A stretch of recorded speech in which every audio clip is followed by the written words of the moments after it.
avec toute mon équipe, et avec toute la volonté et, je dirais, l'envie de combattre. C'est peut-être un mot un peu fort, mais à Givors, je pense que c'est celui qu'il faut employer. Parce qu'il est temps, aujourd'hui, enfin, de redonner à Givors l'image de respect et de réussite qu'elle mérite. Alors, je suis né à Givors, je n'ai pas fait de politique toute ma vie, mais je m'y suis toujours intéressée, notamment à la politique communale. Je suis donc né à Givors, mes parents étaient givordins. J'ai une pensée pour eux aujourd'hui parce que je sais qu'ils seraient fiers de moi, parce qu'ils m'ont transmis en héritage leur respect du travail et leur respect des autres et l'amour des autres. Mes grands-parents, mes grands-pères travaillaient à l'usine de Prénat, mon père travaillait à la DDE à Givors, ma mère travaillait à l'hôpital de Montgelat à Givors, et mon frère aussi a été, et toujours d'ailleurs, chef d'entreprise à Givors. Ma nièce a pris le relais. Et pour finir, le grand-père de mon mari, monsieur Claudius Palandre, avait une entreprise de bâtiment et a participé à la construction de toute cette rue, après les bombardements, de cette rue-là et de la rue Jean-Légonnet. Si vous dire qu'à Givors, les Dantins et les Palandres ont mis le maillot et c'est pas fini. Voilà, je veux aussi vous dire que j'ai fait toute ma scolarité à Givors, de la maternelle au collège, parce que après j'ai dû partir à Lyon, mais il n'y avait pas de lycée à l'époque à Givors. Donc je suis partie à Lyon, mais je suis vite revenue. Excusez-moi. Je me suis mariée très jeune à la mairie de Givors et ensuite à l'église de Givors-Canal, juste en face. Et j'ai eu ma fille que j'ai mise au monde à l'hôpital de Montgelat, qui est là avec mon trésor de petit-fils qui me comble. En parallèle, je me suis consacrée à mon travail qui n'est pas sans rapport avec le choix que je fais aujourd'hui, mais j'y reviendrai un peu plus tard. Alors, ma fille ayant grandi et malheureusement mes parents partis, j'ai décidé il y a plus d'une douzaine d'années de me consacrer à ce que j'avais envie de faire depuis longtemps, c'est-à-dire de la politique locale. Alors je me suis d'abord investi, on va dire, et j'ai beaucoup milité avec Georges Fenech, et nous avons tous été très très heureux de toutes les réussites qu'il a eues dans la 11e circonscription. C'est pour ça qu'avec enthousiasme, je lui ai proposé de suivre en 2008 pour les élections municipales. Alors, nous n'avons pas gagné, mais j'ai été élue et Georges m'a nommée présidente de groupe. Ce mandat m'a conforté dans le choix que je fais aujourd'hui et que j'avais fait il y a 6 ans.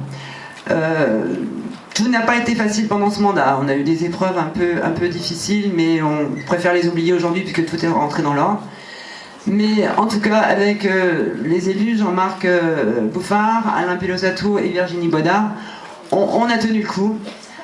On s'est bien battu. Je pense pouvoir avoir la prétention de dire qu'on a beaucoup travaillé, on n'a rien lâché, on a tout étudié, les dossiers, les délibérations. Pour rien, nous diront certains. Pourquoi? Parce que nous étions dans l'opposition. Ben moi je dirais non. Pour l'amour des Givordins et pour leur bien, et en étant constructif, chaque fois qu'on a pu, on a tapé.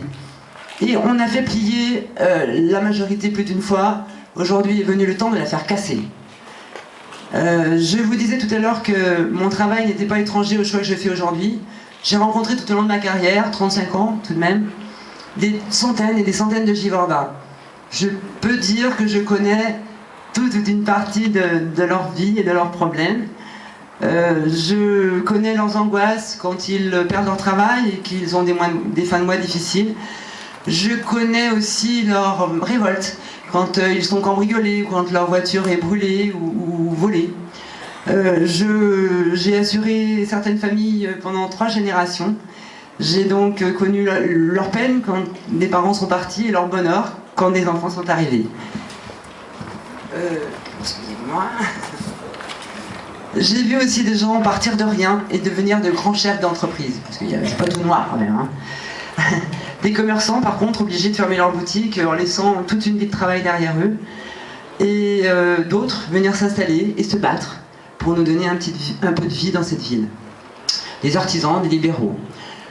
J'ai aidé des gens qui ne savaient pas écrire à remplir leur déclaration d'impôt ou même à faire des lettres de motivation quand ils cherchaient un travail. J'aime ce travail pour ça, parce que ça me permet de me mettre au service de gens qui me font confiance. J'ai d'ailleurs sur ma liste des gens qui ont été, ou qui sont encore d'ailleurs, mes clients. Tout ça pour vous dire que je me rends compte aujourd'hui que finalement, sans préméditation aucune, je fais ma campagne à Givors depuis 35 ans. Nous avons commencé notre campagne depuis plusieurs mois et lors des porte-à-porte sur les marchés, sur le terrain, j'ai rencontré encore d'autres Givordins. Alors, pour faire le rapport entre l'assurance, qui est mon métier, et la politique que je vais faire aujourd'hui, j'ai quand même cité ma fille, que j'adore, et avec qui on s'entend très bien, je vous rassure tout de suite, qui me dit souvent ma pauvre mère, t'as 2 étiquettes sur la tête, assureur, voleur, politique, menteur. Ce à quoi je réponds tranquillement, si je fais de la politique comme je fais de l'assurance, les Givordins peuvent dormir sur leurs 2 oreilles. Je ne leur mentirai pas. J'ai toujours pu les regarder droit dans les yeux et ça ne changera pas. Je suis fier de m'engager pour les Givordins, malgré des situations de grande précarité. Ils n'ont pas perdu leur fierté et leur force. Je veux me servir de cette force pour reconstruire Givors. Nous ne sommes pas au pays de Condy, je vous dis tout de suite, on sait très bien ce qui nous attend. Après 60 ans de paralysie, la rééducation sera dure pour eux comme pour nous. Mais nous avons cette force qui nous caractérise et ensemble, nous relèverons cette ville qui s'est endormie peu à peu. Non, Givors, c'est pas fini. Je souffre de voir des gens qui ont une certaine résignation, de ceux qui pensent que personne ne peut plus rien pour eux. Alors, nous ne ferons pas comme M. Passy l'a fait il y a 6 ans, en leur promettant 600 emplois sur la ZAC de VMC, alors qu'il n'y en a pas un aujourd'hui. Mais nous leur promettons de tout faire pour aller chercher des investisseurs, pour aller convaincre des enseignes de venir s'installer sur Givors. Nous serons des élus de proximité. Nous ferons baisser les impôts locaux, ça je peux vous l'assurer, parce que je ne veux plus entendre ce qu'ils me disent aujourd'hui. Quand ils ont travaillé toute une vie pour se payer un petit pavillon, pour être tranquilles à la retraite, et justement, quand ils arrivent à la retraite, ils me disent, si demain il y en a un ou 2 qui s'en va, il faudra vendre, parce qu'on ne pourra pas assurer les charges des impôts locaux à Givors. Donc ça, je ne veux plus l'entendre. Je veux aussi assurer la sécurité en augmentant entre autres les effectifs de la police municipale. Les Givordins ne doivent plus être victimes régulièrement d'incivilité ou de délinquance. Nous réglerons aussi les problèmes de stationnement et là il faudra être efficace et radical et puis il faudra faire vite parce que les Givordins n'en peuvent plus. Aujourd'hui pour se garer, il faut réfléchir un quart d'heure, c'est une zone bleue, c'est une zone rouge, par mètre. Finalement de toute façon vous ne trouvez pas de place, donc vous garez n'importe où pour aller au marché ou pour prendre votre train et vous rentrez forcément avec une prime. Ça je ne veux plus le voir non plus. Puis je vous demande aussi, de ne pas vous laisser endormir par les joueurs de flûte. Ceux qui vous disent qu'ils vont vous changer la gamme de la mort du cygne en youpi lala, la vie est belle, parce que ceux-là vous connaissent pas. Et vous savez, pour s'occuper des gens, il faut les connaître, il faut les aimer. Donc faites attention, ne vous trompez pas de choix. Je veux changer l'image de Givors. Sans aucune prétention, je dirais que quand un pays change d'étiquette politique, c'est-à-dire d'image, le monde entier le regarde autrement.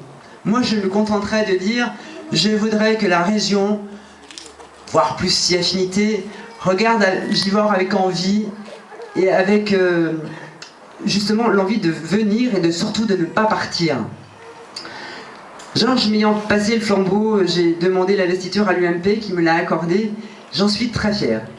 Cela dit, j'ai composé ma liste avec des adhérents UMP bien sûr, mais aussi des écologistes indépendants, des divers droites et des apolitiques qui voulaient juste s'investir pour Givors et qui ont choisi de le faire à mes côtés.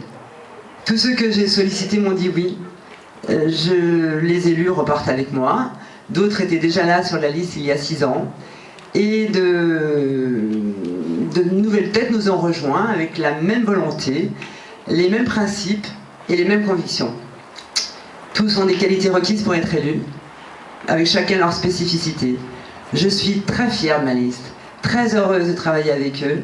Je sais qu'on va faire un bon boulot et pour eux, pour les Givordins, j'espère qu'on va gagner, enfin je pense qu'on va gagner. Je peux vous garantir qu'on travaille toujours dans la bonne humeur et ça c'est important. Alors je vous remercie encore d'être venus. Je vais vous demander une dernière chose, c'est d'aller voir vos amis, d'aller voir votre famille, d'aller voir vos voisins, vos collègues de travail, et faire comme nous on le fait dans chaque quartier, dans chaque rue, à chaque porte, sur le terrain, d'essayer de convaincre les gens que nous serons la seule alternative en mars 2014 pour redonner à Givors la force qu'elle mérite. Merci. Merci beaucoup. Merci. Je voudrais donner la parole, si elle le veut bien, à Françoise Grossetête, députée européenne, qui nous a fait le plaisir de venir.